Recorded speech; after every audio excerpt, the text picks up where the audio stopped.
Hermanos, Dios los bendiga. ¿Cómo están? Espero que todo esté bien. Me alegra que se estén conectando. Vamos a ir haciendo un repaso. Ahí ya están viendo la pantalla y estamos hablando de los últimos tiempos, ¿de acuerdo? La semana pasada empezamos a hablar de la profecía de Daniel, Daniel capítulo 9, de las 70 semanas de David. ¿De acuerdo? Vamos a hacer un repaso pequeño para no demorarnos porque tenemos el tiempo limitado. Entonces, vamos a leer hoy otra vez Daniel 9, 24 al 26. Dice así: un periodo de 70 conjuntos de 7 se han decretado para tu pueblo y tu ciudad santa para poner fin a su rebelión, para terminar con su pecado, para obtener perdón por su culpa, para traer justicia eterna, para confirmar la visión profética y para ungir el lugar santísimo. Ahora escucha y entiende. Pasará 7 conjuntos de 7 más 62 conjuntos de 7 desde el momento en que se dé la orden de reconstruir Jerusalén hasta que venga un gobernante, el ungido. Jerusalén será reconstruida con calles fuertes y densas a pesar de los tiempos peligrosos. Después de este periodo de 62 conjuntos de 7, matarán al ungido sin que parezca haber logrado nada y surgirá un gobernante cuyo ejército destruirá la ciudad y el templo. ¿De acuerdo? Entonces, hoy vamos a estar viendo un poquitico la final de las 62 semanas. Vimos la semana pasada, la primera semana, que era pues cuando hablas semanas ya dijimos que era conjunto de 7. Entonces son 7 por 7, 49 años, 7 semanas de 7 años, son 49 años. Vimos que el cumplimiento se dio con Esdras y con Nehemías, con Artajerjes cuando le dio el decreto a Nehemías para que reconstruyeran la ciudad, no solamente el templo, porque Esdras, Zorobabel, todos estos estaban hablando de reconstruir el templo, más no la muralla y la plaza, como dice la profecía de Daniel. ¿De acuerdo? Entonces son 7 semanas, 49 años. Ahora nos quedamos en esto que venían 62 semanas. Pues realmente en estas 62 semanas no hay mucho que hablar, porque fue un periodo de silencio, fueron 434 años de silencio. Es uno de los periodos que para mí me parecen los más complejos, porque imagínense Dios no decir absolutamente nada durante 434 años. O sea, para uno de cristiano nuestra vida depende de lo que Dios nos diga, nuestra vida depende de lo que el Señor nos esté hablando. Y pasar 434 años sin profecía, sin una palabra contundente, sin un direccionamiento, sino que Él dijo algo y ese algo se tiene que cumplir y hasta aquí llegué y vamos. Entonces, esas 62 semanas junto con las 7 semanas son 69 semanas. Acuérdense que la profecía de Daniel habla de 70 semanas, 490 años. Acá ya llevamos 483 años, quiere decir que nos faltan solamente 7 años, o sea, una semana para que se cumpla la profecía. ¿De acuerdo? Entonces, ¿qué es lo que pasa con estas 62 semanas? Termina en la muerte del Mesías. ¿De acuerdo? Mire que ahí estábamos leyendo en Daniel, a ver si lo tengo por acá. Daniel decía que va a terminar con la muerte del ungido y a ver si lo encuentro acá en la Reina Valera. Dice, se quitará la vida al Mesías, versículo 26, mas no por sí, y el pueblo de un príncipe que ha de venir destruir la ciudad. Entonces son dos cosas que marcan el fin de estas 62 semanas, ¿de acuerdo? La muerte del Mesías y la destrucción del templo de Jerusalén, que lo vamos a ver ahora, ¿de acuerdo? Entonces, hagamos cuentas matemáticas, ¿listo? 69 semanas son 483 años, 483 años por 360 días.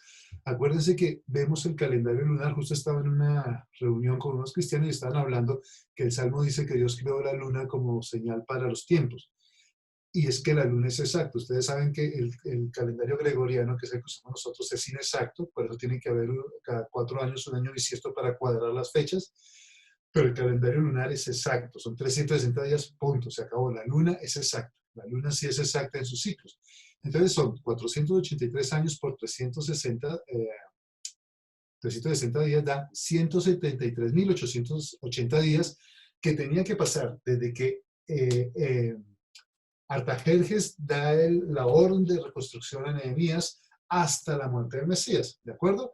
Entonces, ahí está, ahí lo puse el decreto de Artajerjes a Nehemías, año 445 a.C., el día 14 de marzo, eso está todo ahí estipulado, eso ya se sabe, más 173.880 días, eso nos da un total del 6 de abril del año 32 después de Cristo, ¿de acuerdo? En el 6 de abril del año 32 se terminan las 62 semanas para que con las 7 se completan las 69 semanas.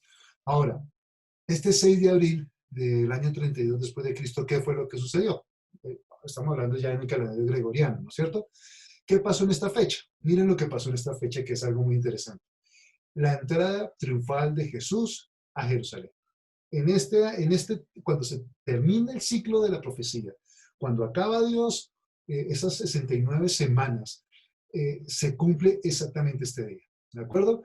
Acuérdense que es muy importante la profecía de Daniel, porque ella nos habla de cómo seguían las profecías en la Biblia. Son exactas, son puntuales, son literales. Entonces acá estamos viendo cómo se está cumpliendo esta profecía este día. Vamos a ver qué pasó en la entrada triunfal de Jerusalén y qué es lo que sucedió aquí. ¿De acuerdo? Entonces, datos importantes y curiosos que tenemos de esto. Miren, entiendan esto. Hasta este momento Jesús ocultó su naturaleza divina. Hasta este día, del Domingo de Ramos, ¿sí?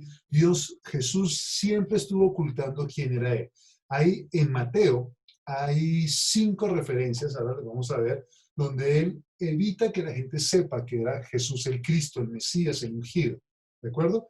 Mateo 8:4, cuando sanó al leproso, miren lo que le dice en el versículo 4. Entonces Jesús le dijo, mira, no le digas a nadie, sino ve, muéstrate al sacerdote y presenta la ofrenda que ordenó Moisés para testimonio de ellos. Jesús está diciendo, no digas quién soy yo, tú calladito, tú pasa. ¿Se acuerdan que yo les he dicho que Jesús nunca llamaba, cuando hacía sanidades, llamaba al frente y les decía, dime qué hizo Dios en tu vida, qué sentiste, qué pasó? Que Jesús nunca pedía testimonios.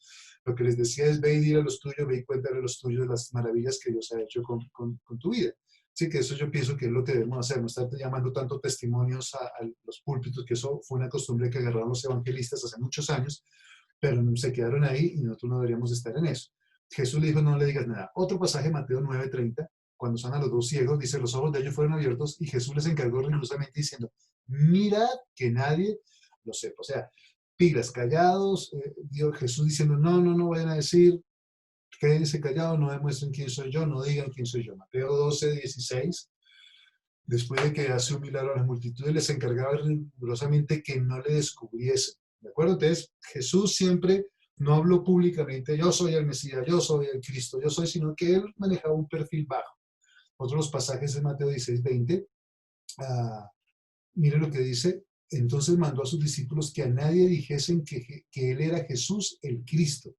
Fíjense que estos son los pasajes en Mateo que donde él está evitando que conozcan su naturaleza divina y que entiendan que él era el Mesías, que era que lo veía como un profeta, ¿de acuerdo? Mateo 17:9 dice que también a los discípulos después de que descendieron del monte, ¿sí? Dice acá que cuando descendieron del monte de la transfiguración Jesús les mandó diciendo, no digáis a nadie la visión hasta que el Hijo del Hombre resucite de los muertos. O sea, callado el pico, como decimos nosotros, no le digan a nadie que este es mi hijo amado en el cual tengo complacencia de él hoy, sino quédense callados hasta que resucite. ¿De acuerdo? En el libro de Mateo tenemos estas referencias y también hay 9 referencias en las que las personas no lo reconocían como Mesías. ¿De acuerdo? Ahí puse 3, Mateo 8:27, 11:3, 12:23, donde muestra que las personas y la gente decía, ¿quién es este? ¿Quién se cree que es? O sea, no lo reconocían como el Salvador del mundo, no lo reconocían como el ungido, como dice acá Daniel, no lo reconocían. Pero sucede algo, solo una vez Jesús admite y permite adoración pública y admite públicamente que Él es el Mesías. ¿De acuerdo? ¿Cuál es esa vez? Obviamente, la que estamos hablando del Día de Ramos. Miren, en la Biblia hay un total, en los 4 evangelios, hay un total de 25 referencias donde Jesús escondió su identidad y 31 referencias bíblicas donde la gente no lo reconoció, ¿de acuerdo? Pero llegamos acá el día de Domingo de Ramos, la entrada triunfal a Jerusalén, que curiosamente solo hay dos pasajes en la Biblia que se repiten en los evangelios. Una es la alimentación de los 5,000 y la otra es este pasaje de la entrada triunfal a Jerusalén. Lo encontramos en Mateo 21, del 1 al 11, Marcos 11, del 1 al 11, Lucas 19, Juan 12. Ahí están las referencias. Es la única donde aparecen en todos los evangelios esta historia porque es muy importante. Van a ver por qué.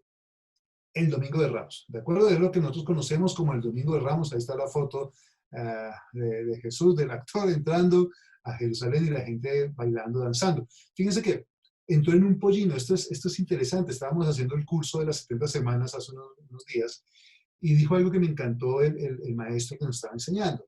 Él dice que Jesús entró en un pollino, ¿sí? En la antigüedad la costumbre era que cuando tú entrabas a una ciudad en un pollino, quería decir que tú venías en son de paz, ¿de acuerdo? Si tú venías en un caballo, por ejemplo, un caballo blanco, decía, vengo en son de guerra y para matar a todo el mundo, ¿sí? Entonces miren lo lindo que es esto que Jesús hizo. No entró en un caballo, no entró caminando, no, entró en un pollino porque su símbolo era que él venía en paz. Él venía, acuérdense que él venía a redimir el mundo, ¿de acuerdo? También la gente tendía sus mantos y sus ramas. Esto solo de los mantos se hacía con los reyes. Cuando entraban los reyes, cuando iban a ser nombrados reyes, les tiraban esos mantos. Las ramas, nos decían, nos enseñaban que es una alusión en el libro de Macabeos, ¿sí? Cuando estos hombres vencieron la batalla contra los romanos y entonces hacen esto de tender las ramas para su entrada triunfal. Acuérdense que el libro de Macabeos es histórico, no es un libro inspirado por Dios, o sea, no lo tomamos como inspirado por el Espíritu Santo, sino es un libro histórico. ¿De acuerdo? Entonces tendían sus mantos y sus ramas y Jesús no dijo nada. Miren que Jesús en este momento no dijo nada. Es más, le gritaban algo que decía, Hosana al Hijo de David. Hosana quiere decir, oh Dios, sálvanos, sálvanos ahora.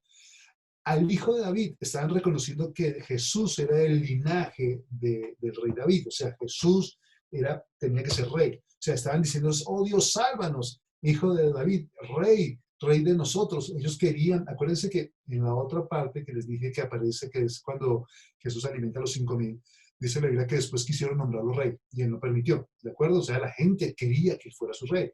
Y entonces pasa algo curioso, creo que está, no sé si es en Juan o en Marcos, que los fariseos le dicen, oye, reprende a tus discípulos, mire que están cantando Sana al Hijo de David y están adorando a Dios y tirando los mantos, repréndelos, cállalos. Y Jesús le dice algo, si ellos callan, las piedras clamarían, ¿de acuerdo? Es el único momento donde Jesús permite que le reconozcan. ¿Por qué? Porque es apremiante saber que este era el cumplimiento, este era el día en que se estaba cumpliendo las 69 semanas de la profecía de Daniel. ¿De acuerdo? En este punto, en este día exactamente, se está cumpliendo esas profecías. Miren lo impresionante que es tan exacto y tan claro y tan puntual. ¿Sí? Entonces, en este día, Dios está permitiendo y Jesús está permitiendo que eso pase. Entonces, ¿qué es lo que sucede cuando Jesús entra acá a Jerusalén montado en su pollino? Era el domingo de Ramos, ¿de acuerdo? Miren lo que dice la profecía de Daniel, versículo 26. Dice, después de este periodo de 62 conjuntos de 7, matarán al ungido sin que parezca haber logrado nada y surgirá un gobernante cuyo ejército destruirá la ciudad y el templo. A mí me pareció muy interesante lo que dice acá, que matarán al ungido. Nosotros sabemos que a Jesús lo mataron, ¿sí? Sin que parezca haber logrado nada. Uh, Hoy me estaban diciendo que, tengo que investigar, pero me estaban diciendo que el Papa dijo en una de sus alocuciones, en sus charlas, dijo que Jesús, la cruz, era la derrota de Cristo, ¿sí? Después habla de la resurrección, que era no sé, que no puedo decirlo porque solo dijeron esa parte y el que me está diciendo está un poco molesto con lo que dijo el Papa. Pero miren lo que dice acá, justo yo estaba leyendo eso y me pareció muy curioso porque dice, matarán al ungido sin que parezca haber logrado nada. Uno dice, bueno, murió en la cruz, no logró nada, se quedó con unos pocos discípulos, uno lo negó, cantó el gallo, el otro salió desnudo, o sea, no logró nada. ¿Sí? Como que dijeron, esta es la derrota y hemos vencido. Entonces, después de que entró el domingo de Ramos, 5 días después lo están crucificando, el 11 de abril, ¿de acuerdo? Entonces, 5 días después están crucificando a Jesús en ese punto, es el cumplimiento, dice, matarán al ungido sin que parezca haber logrado nada. Nosotros sabemos que lo logró todo, ¿sí? Cuando él estaba en la cruz, dijo Telestenia, gritó Telestenia, consumado es. Yo les he explicado muchas veces que esa era la frase que gritaban los atletas cuando ganaban la carrera, o sea, él dijo, he ganado en la cruz. Cuando dijo consumado, él dijo, he ganado, ¿de acuerdo? Y otra cosa curiosa, la profecía de Daniel dice que vendrá un gobernante cuyos ejércitos destruirán la ciudad y el templo. Ustedes saben que esto sucedió en el año 70 después de Cristo. El templo es destruido por el general Tito, porque hubo una rebelión 3 años antes de los judíos, y entran y aniquilan totalmente el templo. Acá en la imagen pueden ver que están cargando el candelabro de oro, que están matando a la gente, quemando todo, y dice la historia que destruyeron el templo y tumbaron piedra sobre piedra, quitaron piedra sobre piedra porque pensaron que había tesoros escondidos en este lugar. Entonces mire que en el año 70 después de Cristo fue cumplida esta profecía que un gobernante, y fue con ejércitos, ¿de acuerdo? No fue ni un terremoto, no fue una inundación, no fue un incendio, fueron ejércitos que destruyeron el templo. O sea, se cumplió la profecía tal cual, cabalmente lo que Daniel estaba diciendo, ¿ok? Entonces sigamos acá. ¿Qué es lo que pasa? Algo que debemos entender que le pasó a los profetas es que ellos vieron esta imagen que les puse acá. Ellos veían una cruz con una corona. Ellos veían al Cristo Salvador y al Cristo Rey. ¿De acuerdo? Ellos veían al Salvador del mundo, ellos veían al Salvador como el Rey que venía a gobernar y los venía a salvar de sus problemas. Por eso fue que los judíos quisieron volverlo rey cuando les dio alimento. Porque no, este es el que viene a cumplir la palabra de Dios, este es el que viene a sacarnos de este embrollo, de este problema. Entonces, los profetas cuando se miran desde el Antiguo Testamento, ustedes lean acá, ellos van a ver que hay un montón de profecías que ellos no entienden. Es más, ustedes se acuerdan que Jesús, cuando empieza su ministerio, va a la sinagoga de la ciudad donde estaba, y él empieza a leer el profeta Isaías que dice, el Espíritu del Señor está sobre mí por cuanto me ha ungido para llevar buenas nuevas, sanar a los quebrantados de corazón, dar vista a los ciegos. ¿Ustedes se acuerdan de eso? Y Jesús llega en un momento determinado para la profecía y se voltea y les dice, hoy se ha cumplido esta profecía delante de ustedes. Es curioso porque Jesús solo leyó la primera parte, a ver si lo encuentro así rápido, ¿sí? O no sé en qué evangelio está. Ahí estoy en Marcos, veamos a ver en Lucas, Lucas, a ver si Jesús, no lo encuentro, a ver, bueno, ustedes saben, entonces va a estar en Juan, ustedes saben que él está leyendo y curiosamente, esa profecía que él dice que llega y lee, termina en el momento oportuno, dice, he venido a sanar, a levantar a los quebrantados de espíritu, a sanar, a dar libertad a los cautivos, y él corta, dice que cierra el rollo, y dice, hoy se ha cumplido esta profecía delante de ustedes. Pero ustedes van a Isaías, la parte que sigue esta profecía es, y voy a traer juicio, voy a traer castigo, y voy a traer un montón de cosas. Esa profecía de Isaías se está dividida en dos partes, en la cruz y en la corona. Pero el profeta en el Antiguo Testamento solo podía ver esto que les estoy mostrando acá. Ellos veían a Jesús, el que iba a perdonar el pecado, pero también lo veían como rey. Les voy a explicar mejor. Hay una línea profética. Imagínense que ahí donde dice línea profética está parado el profeta. Ah, le hubiera puesto el dibujito, no caí en cuenta. Y él está mirando hacia el futuro. Entonces, él no puede ver, él al final ve una cruz con la corona, pero él no puede ver que hay valles y hay subidas y otra vez valles y montañas. Entonces, miren lo que pasa. Lo primero que hay es que viene la muerte de Jesús, que es la cruz. ¿Sí? Que eso es lo que está diciendo la profecía de Daniel. Acuérdense que él la dividió en una semana, después 62 semanas y después otra semana más. ¿Sí? Entonces ahí se cumplen las 70 semanas de Daniel. Entonces dividió en esas tres secciones la profecía. La primera semana que se va a reconstruir la muralla de Jerusalén en tiempo angustioso, se va a reconstruir el templo, todo. Después viene ese periodo de silencio que se culmina con la muerte de Jesús, que es la que está acá. Entonces los profetas veían eso. Pero hay algo que no alcanzaron a ver, el misterio de la iglesia. ¿De acuerdo? La iglesia es como un stand-by de la profecía de Daniel. O sea, Dios, el maestro que me gustó la enseñanza que decía, la alegoría, dice, es como si Dios hubiera quitado las pilas al reloj profético, lo dejó en stand-by. Entonces, esta parte de la iglesia no lo entendían los profetas, no lo podían entender, no lo podían vislumbrar. Acuérdense que Pedro y Pablo tuvieron encontrones porque Pablo decía, tengo el ministerio de los gentiles, mientras que Pedro los judíos. Y no podían entender, acuérdense de los judíos, de los cristianos judaizantes que están en Hechos de los Apóstoles, que ellos entraron tratando de imponer todas las leyes, todas las fiestas, todas las ceremonias del Antiguo Testamento. Es más, estábamos escuchando a una persona que hay muchos cristianos que se vuelcan otra vez al judaísmo y empiezan a guardar las fechas y están pendientes de que la Torá, que el Shabbat, que no sé qué. Sí, oh, gloria a Dios, eso es bueno, pero eso era para el pueblo de Israel, para el Antiguo Testamento. Nosotros entramos en un periodo de la iglesia Y en ese periodo la iglesia cambian algunas cosas, se guardan otras, obviamente, los principios se guardan, pero cambian algunas cosas que nosotros sabemos, ¿de acuerdo? Somos salvos por gracia, Jesús es nuestro Redentor, Él es Cristo, Él es el Cristo, Él es Dios hecho hombre. Entonces, eso es una parte. Miren que son 2000 años que lleva la iglesia. Es más, yo les decía que fue el 32 del año después de Cristo, 32 de C, en que Jesús murió, ¿sí? Ya lo vimos que lo crucificado el 11 de abril, ¿sí? O sea que en el año 2032 cumplimos 2000 años. Hay algo muy interesante, hay una profecía que dice que Israel resucitará el tercer día, ¿sí?